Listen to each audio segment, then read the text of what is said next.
begin with the disappearance of EgyptAir Flight 804. And the big question this afternoon is, was it a case of terrorism? The plane took off from Paris and then disappeared from radar before its scheduled landing in Cairo. 56 passengers and 10 crew members were on board, including 3 air marshals. And right now, there are conflicting reports about whether debris from the plane has been recovered or not. Eyewitness News reporter Rob Nelson is following all the latest developments. He's in the newsroom with more. Rob. Well, Liz, just a few hours ago, the airline announced that it did locate the wreckage of the flight near a Greek island. However, Greek officials are now saying the debris found in the Mediterranean Sea does not belong to an aircraft. Despite those conflicting reports, the wreckage, though, will eventually provide critical evidence in answering the key question of whether this, in fact, was a catastrophic mechanical failure or worse, an act of terrorism. At this hour, officials believe the latter seems more likely.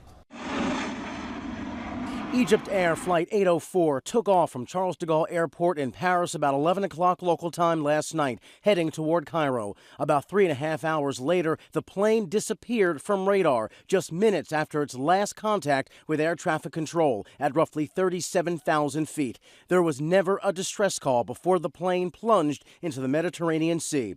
Earlier today, Egypt's aviation minister said early evidence suggests this likely was not an accident. The possibility of having a different action or having a terror attack is higher than the possibility of having a technical. There were 10 crew members and 56 passengers on board the Airbus 320, mostly French and Egyptian citizens, including 3 children. No Americans were on the flight, but the U.S. is now helping Egypt in the investigation. It's too early to definitively say what may have caused this disaster.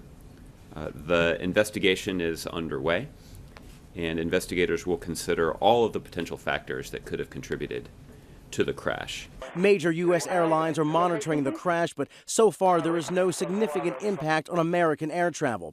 Meantime, de Gaulle Airport in Paris has opened an investigation into all personnel on board the doomed flight. If there was a bomb on board, authorities have to look now at whether it was smuggled onto the flight through luggage or possibly airport workers. Officials have already said none of the passenger names have raised any red flags. In the aftermath of the crash, France has approved a 2-month extension of a state of emergency, initially put into place after the terror attacks there back in November.